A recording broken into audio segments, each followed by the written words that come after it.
welcome back to the Black Suit. For those who are new here, my name is GeGe and I am a full-time attorney. I started this channel to provide tips and guidance to empower women in the workplace. If this topic is something of interest to you or is something that's important to you, I would really appreciate your support by subscribing to this channel and sharing my videos with friends and encouraging them to subscribe as well. Thank you so much. In today's episode, I'm going to provide some tips on how to deal with administrative matters in your first job or if you're just starting out in your career. This is part 3 of the series I've filmed on how to be a successful professional starting out in your career. I'll link parts 1 and 2 down below, and I'll also provide a link to the playlist up above here if you want to click this instead of looking at the description box down below. So if these topics about early career are of interest to you, please stay tuned, watch the rest of this video, and check out those other videos I've just mentioned. For administrative matters, I want to say that this is something that can be easily overlooked by young professionals, those who are starting out in their careers. So I want to emphasize that these are important, just as important as, for example, my first 2 videos I've made in this series about how to adjust to a new setting and a new organization and how to interact with your coworkers and interact with management. So don't underestimate the value of these tips I'm about to provide. The first one is reporting all your time. So this is especially applicable for people who bill by the hour, such as lawyers or consultants. If you are in a field that requires you to charge the client by the hour, you want to make sure you write down descriptions of those times that you charge, what you did, because clients, especially nowadays, I think, are pretty picky about how time is spent when they hire outside attorneys or consultants, because they are trying to be frugal.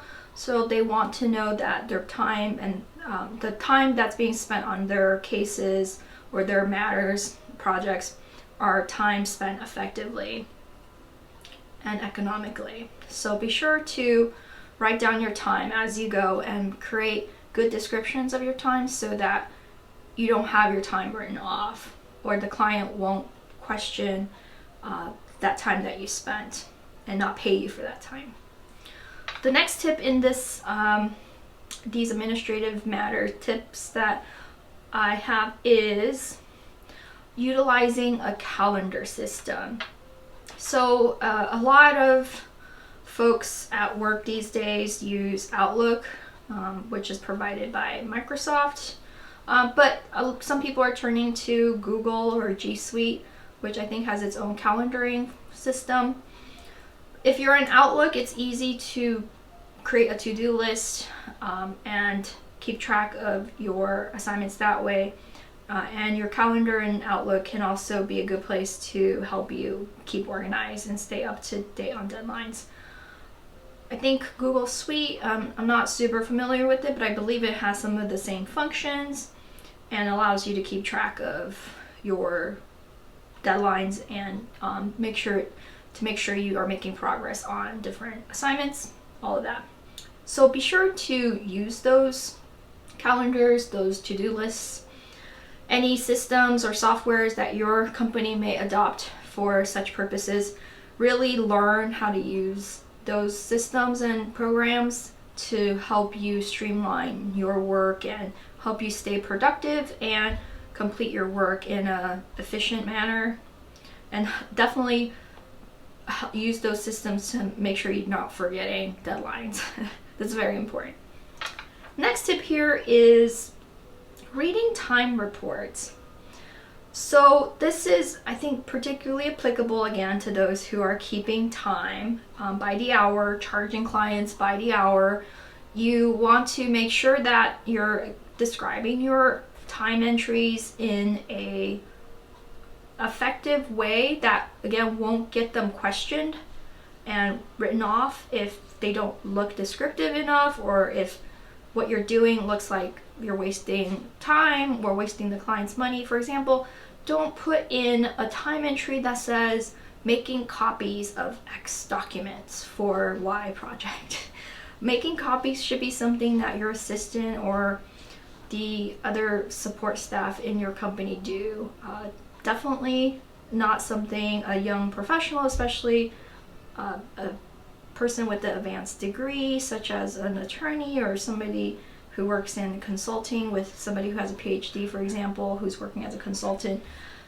Copying is not something that should be done by those timekeepers. Definitely give copying assignments to administrative staff.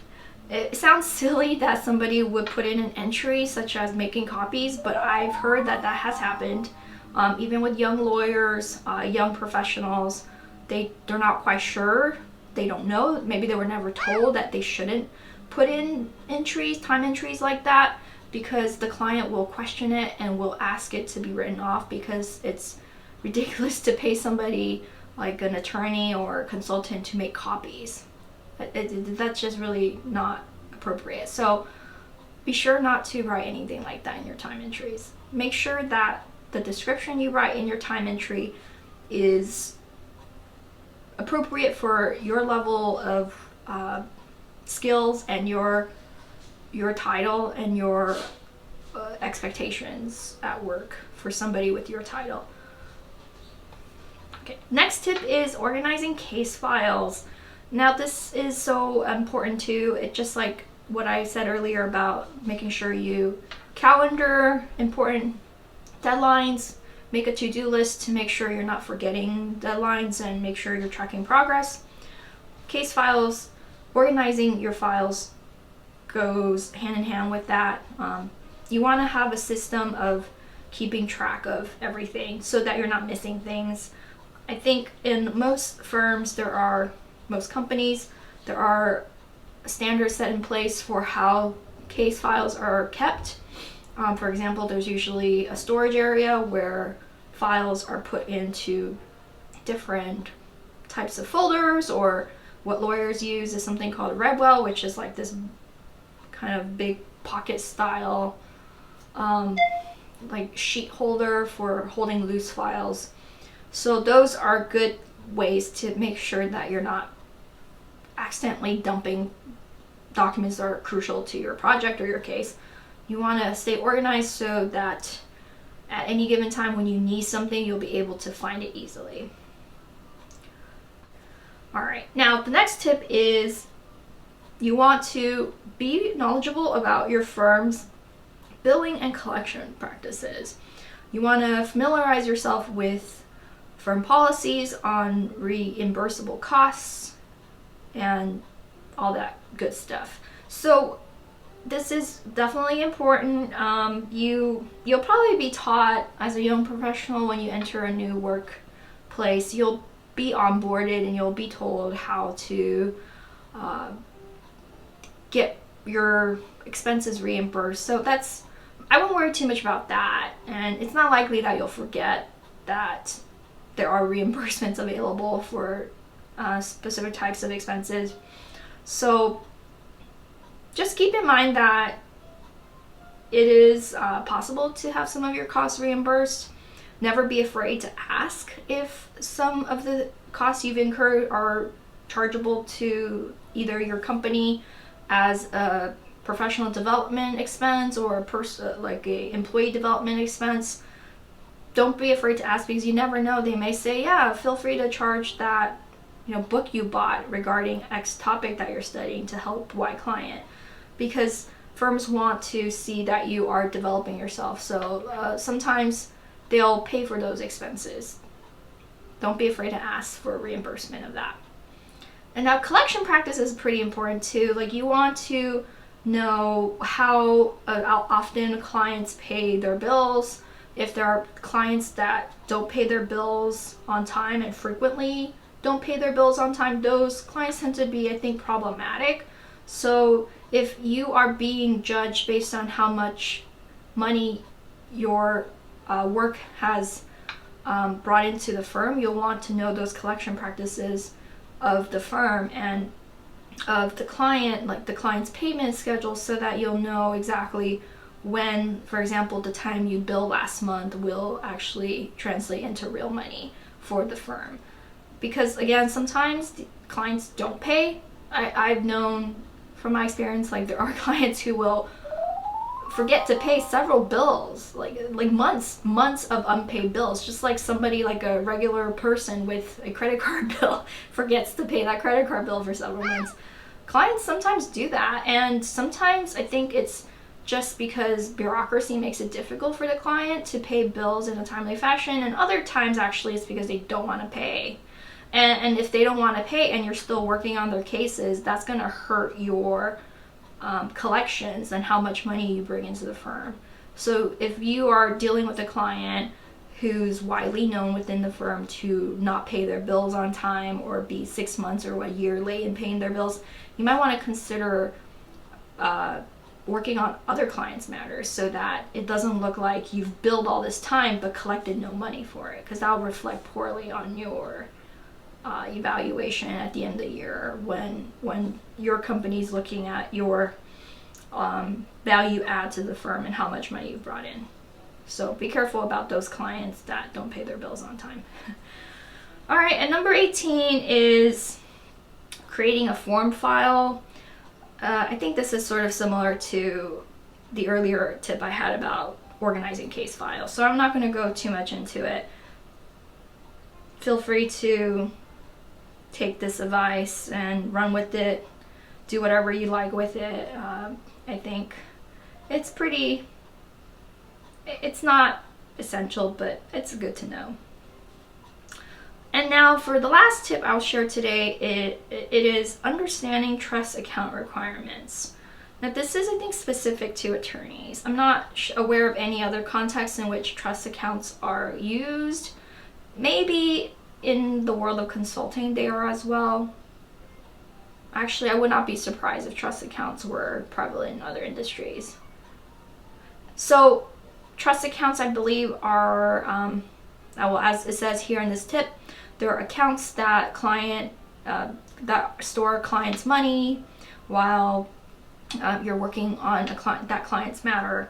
So then that money can be held to pay for expenses, vendors, all of that.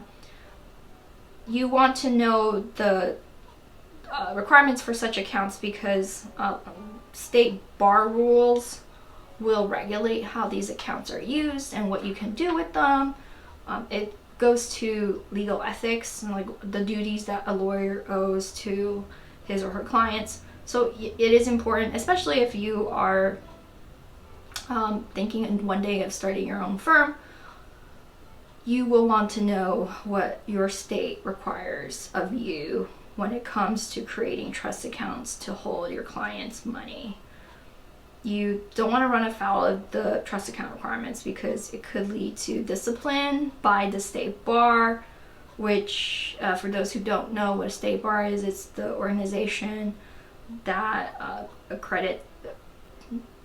licenses lawyers. So when you pass your state bar exam, for example, that's something that the State Bar Association handles. So be sure to if you're not familiar with the trust account requirements, I think the easiest way to get familiar is visiting your state bar's website or just calling the state bar. And they usually have somebody who who's very knowledgeable about lawyers' responsibilities and legal ethics, and they can advise you on how to go about handling a trust account. So those are the tips I have for today. Hope they were helpful. Again, please consider subscribing to this channel and sharing my videos with friends if you think that these videos may be helpful to them. Thank you so much for watching. I'll see you in the next one.